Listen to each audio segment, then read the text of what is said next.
देश हरे। कहते हैं अच्छा, हम प्रायः भगवान से कहते हैं सब आपका सब आपका, और किसी दिन भगवान कहते हैं कि अगर सब हमारा है तो दे दो। तो फिर लोग कहते हैं कि महाराज ये तो आरती की लाइन थी इसलिए हमने कह दी। आप बस सोचिए कि आपका है, वैसे ये सब हमारा है। हम लोग भगवान से भी बहुत झूठ बोलते हैं। कहने को हम कितनी बड़ी बड़ी बातें कर जाते हैं, क्या क्या बोल जाते हैं, पर अंदर सब खाली। इंद्र भी कह रहे थे महाराज सब आपका, और जब भगवान ने कहा कि दे दो तो इंद्र ठंडे पड़ गए, कैसे दें। भगवान बोले क्या हुआ इंद्र, तब से तो कह रहे थे महाराज ये भी आपका, ये भी आपका, ये भी आपका। कई बार आप किसी के घर चले जाओ, आप कहो कि ये तो बहुत अच्छी है, तो वो कहते महाराज सब आपका। पर भैया जिसने कहा है वो भी जानता है कि इसका नहीं है, ये मेरा है। और जिसको कहा है उसको भी पता है कि मेरा नहीं है, इसी का है। संसार में लोग नित्य झूठ बोला करते हैं। एक महात्मा के बारे में हमने सुना था, वो शाम शाम को थोड़ी थोड़ी देर सत्संग रखते थे। तो सत्संग रखते थे तो शाम के समय कीर्तन होता था, सत्संग होता था, प्रवचन होता था। एक दिन प्रवचन चल रहा था, एक व्यक्ति अपने छोटे से बच्चे को कथा में लेकर के आया था, और वो बच्चा बहुत हल्ला कर रहा था कथा में। महात्मा जी ने कहा भाई इसे चुप कराओ, बहुत हल्ला कर रहा है। तो वो व्यक्ति बोले महाराज, पूछा महात्मा जी ने बालक किसका है। तो वो व्यक्ति उठ करके बोला महाराज आपका है। लोग कह देते हैं ना महाराज ये आपका, महाराज ये तो सब आपका है। अच्छा, थोड़ी देर बाद फिर बालक ने हल्ला किया, तो महात्मा जी क्रोध में भर करके बोले चुप। बालक तो भयभीत हो गया, बेचारा चुपचाप बैठ गया, समझ गया कि अब पिताजी की भी नहीं चलेगी यहाँ तो चुप हो गया। अच्छा, जो विश्राम आंसू रोक करके बैठा कि अब रोए तो रोए क्या। पूरा हुआ सत्संग। सत्संग के बाद लोग घर जाने लगे तो महात्मा जी ने उस बालक का हाथ पकड़ा, जो हाथ पकड़ा अब तो रोया। बड़ी मुश्किल से उसने अपने आंसुओं को रोक करके रखा था। महात्मा जी ने हाथ पकड़ा और बालक ने रोना शुरू किया। अब उसके पिताजी कहेंगे क्यों रो रहे हो, क्यों रो रहे हो। महात्मा जी चलो चलो घर चलो। महात्मा जी बोले घर क्या, ये तो हमारा है। घर कहाँ, अब तो यहीं रहेगा। और जो सुना बालक ने अब और रोए।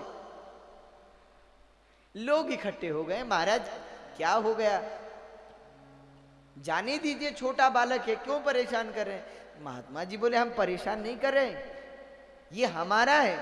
वो लोग बोले नहीं नहीं महाराज ये आपका नहीं है, इनका पुत्र है। तो महात्मा जी बोले एक बात बताओ, जब हमने बीच सत्संग में पूछा कि बालक किसका है, तो तुमने ही तो सबके सामने कहा कि महाराज आपका है। अब जब मेरा है तो यहीं रहेगा। तो उसने कहा महाराज ये तो लोग व्यवहार में कह देते हैं, तो ये कोई सच मानने वाली बात थोड़े है। तो महात्मा जी ने कहा बोले संसार के लोग तो झूठ ही बोलते हैं, प्राय भगवान को तक कहते हैं सब आपका। अच्छा, हमारी प्रार्थना भी कैसी है। अच्छा, वैसे तो सब आपका है, पर सुख संपत्ति घर आवे। पूजा की, आरती की और बाद में कहा कि लेने की ही बात है। पूरा हिसाब किताब बस लेने का है। हमारी भक्ति में बड़ा लोभ है। थोड़ी भी पूजा करें तो उसके बदले में इतनी बड़ी लिस्ट भगवान को थमा देते हैं कि ये सब चाहिए। ऐसे हम लोग। अच्छा, हम लोग मंदिर जाएं तो भले ही श्रद्धा ना हो, विश्वास नहीं। कई कई लोग क्या कह जाते हैं। अच्छा, हम लोग कहते तो हैं, पर कभी आपने प्रार्थना को ध्यान से सुना है खुद भी। हम लोग भगवान के सामने प्रार्थना करते हैं, पर जो आप प्रार्थना करते हो कभी वो आपने सुनी है ध्यान से? नहीं सुनी। बस हमने तो लगातार बोलते गए, ना खुद पता है क्या बोला, तो भगवान क्या समझेंगे। हम कहते हैं त्वमेव माताश्च पिता त्वमेव। ए प्रभु आप हमारी माता, आप हमारे पिता, आप हमारे सखा, आप हमारे मित्र, सब आप। पर क्या ऐसा सच में है? विचार करो। तो हम लोग तो भगवान से भी झूठ बोलते हैं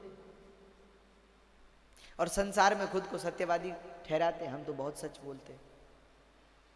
भगवान को तक धोखा दे रहे हैं हम लोग। कह तो रहे हैं कि प्रभु आप ही हमारे हैं, पर लेकिन हमने कभी भगवान को अपना माना ही नहीं। सच्ची बात तो ये।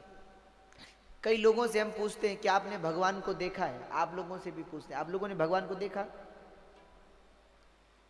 बोलते क्यों नहीं? देखा है? देखा है आप लोगों ने? नहीं देखा?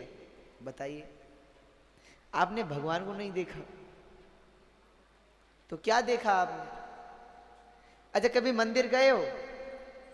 बोलो, गए हैं तो वहां भगवान को नहीं देखा?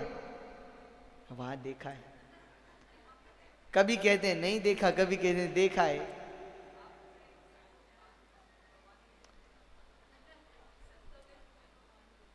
अब वो ठीक है, संतों के रूप में देखा है, पर अभी अगर किसी से पूछे कि भगवान को देखा है तो लोग कहेंगे नहीं देखा। और फिर पूछो मंदिर गए थे? हाँ गए थे। तो वहां भगवान को नहीं देखा? बोले देखा। तो देखा कि नहीं देखा? बोले महाराज देखा भी है और नहीं भी देखा है। क्यों? तो हमने कहा मंदिर में भी तो भगवान है। बोले नहीं महाराज, वो तो मूर्ति है। यही बिगड़ रहा है, यही श्रद्धा बिगड़ रही है। हमको भगवान में भी मूर्ति दिखाई देती है। समझते ही क्यों हो कि ये मूर्ति है? भैया, अगर एक तरफ साक्षात भगवान खड़े हो और एक तरफ भगवान की मूर्ति हो और हमसे कोई पूछे कि एक को चुनो, तो हम भगवान को छोड़ देंगे, मूर्ति को पकड़ लेंगे। क्यों? क्योंकि भगवान का भरोसा नहीं है। आए हैं, थोड़ी देर में चले जाएंगे, पर उस रूप में तो नित्य हमारे साथ रहते हैं ना। तो हम किसे चुने? जो थोड़ी देर आए या जो रोज रहे? हम उसे चुने जिसके अधीन हम हैं, या हम उसे चुने जो हमारे अधीन है? भगवान साक्षात आ भी जाएंगे तो वो आपके अधीन नहीं है। उनकी जब तक इच्छा होगी वो रहेंगे, इच्छा समाप्त तो चले जाएंगे। पर हम रोज आप लोगों से कहते हैं, वो जो आपके घर पे प्रतिमा है ना, उस रूप में कभी भगवान कहीं जा नहीं सकते। हमने कल भी कहा था, वो आपके अधीन है। आप जब चाहो तब सुलाओ, जब चाहो तब उठाओ, जब चाहो तब खिलाओ, जो चाहे सो खिलाओ। कभी बेचारे शिकायत भी नहीं करते। और उसको छोड़ करके हम कहते हैं कि हमने भगवान को नहीं देखा। तो भगवान को भी बुरा लगता होगा कि एक तो इनके साथ रहकर इतना सहता हूं, हम सेवा नहीं करते, हमारे साथ तो भगवान सहते हैं हम लोगों को। तो एक तो इनको इतना सहता हूं और ऊपर से कहते कि हमें देखा भी नहीं। दृष्टिकोण मूर्ति